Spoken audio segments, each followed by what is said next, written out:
Cassandra Opikokew and I'm one of your hosts. Today on the show, we're going to take you to a sushi restaurant, a mosque, and even a landfill. But for that and more, here's my co-host.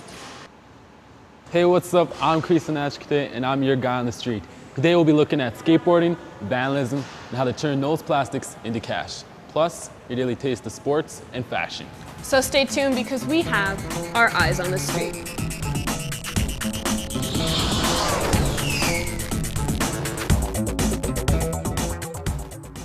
Our first story is about skateboarding. Has it gotten a bad rap? The boards have changed, the tricks are different, but people still think it's the bad boy sport of the 80s. Joseph Cook looks to see if attitudes are changing about a new skate park here in the Queen City.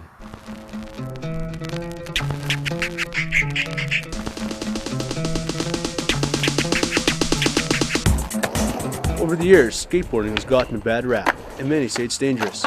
There are 2 skate parks in the city, but it's banned everywhere else. Corey Reynoldson says skateboarding doesn't deserve its outlaw image. He says the sport has turned his life around.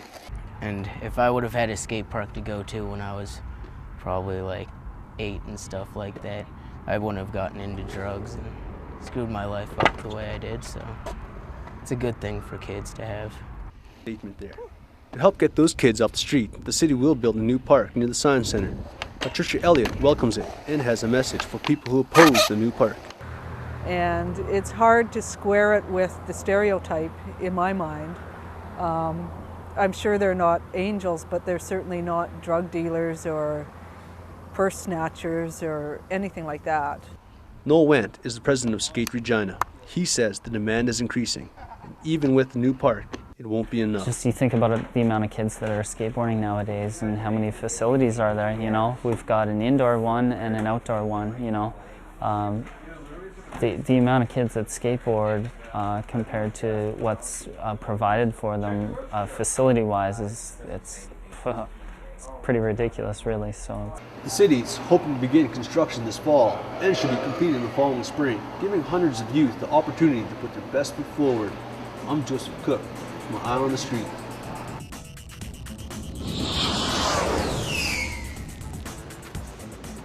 Great story, Joe. Looks like skateboarding is becoming more popular. Now, raw fish and seaweed sound appetizing? Not really. But the popularity of sushi is also on the rise in Saskatchewan. Delaney Windigo stopped by a Regina Japanese restaurant to see what's up. It's a delicacy in some countries, but it took time for sushi to become popular in North America.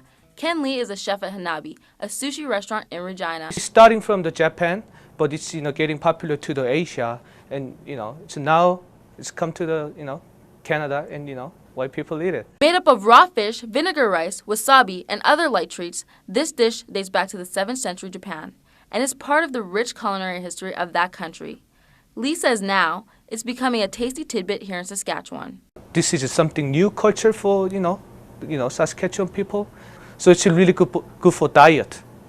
So totally healthy, good for diet. I guess that's the trend nowadays. But many people here don't think as much about the cultural aspect of sushi. It's the health value that attracts most people.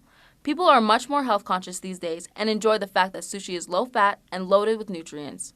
And I think more people are more inclined to try it now because they know it's healthy. I don't really eat sushi very often. Oh. Not the real sushi, but I heard it's healthy. Whether enjoying culture or eating better, sushi is a unique dining experience in Saskatchewan. I'm Delaney Windigo, and I got my eye on the street. Looking good, Delaney. Now, on a more serious note, earlier this month, 17 men appeared in an Ontario courtroom on terrorism-related charges. The men are accused of plotting to blow up Canadian buildings and even behead the Prime Minister. Here at home, these events have everyone talking about the risks in Saskatchewan. Blue Pelche finds out more. News of the arrest shocked people across the country. Many believed Canada was immune from terrorism. In Regina, many say they're still not concerned about their security. No, I don't think Canada has to be worried about threats from terrorism. I think it's been blown out of proportion a little bit. I mean, you could kind of expect those things, but I guess you just don't want to admit that it could ever happen in our homeland. There's a threat of terrorism everywhere, I imagine, not to the extent of Toronto because it's so publicly recognized around the world. but there's definitely some concern, I'm sure, among a lot of the community members. Kashif Ahmed is concerned. Ahmed is the communications director for the Muslims of Peace and Justice, an advocacy group here in Regina. For him, the events hit too close to home. Regina, it's impacted us in the sense that we have done a lot to build bridges with the local communities, but every 2 steps we take forward, events like this send us 10 steps back. He says terrorism is not part of the Islamic faith, even though the two are often linked.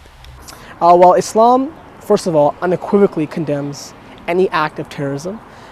It goes against the letter and the spirit of the teachings of the Quran, which is the holy Muslim scripture. Ahmed believes Canadian authorities have handled this internal security threat appropriately, and says security inside of our own borders is everyone's concern. It's in the best interest of the Muslim community to be secure, because if Canada is secure, then the Muslim community is also secure.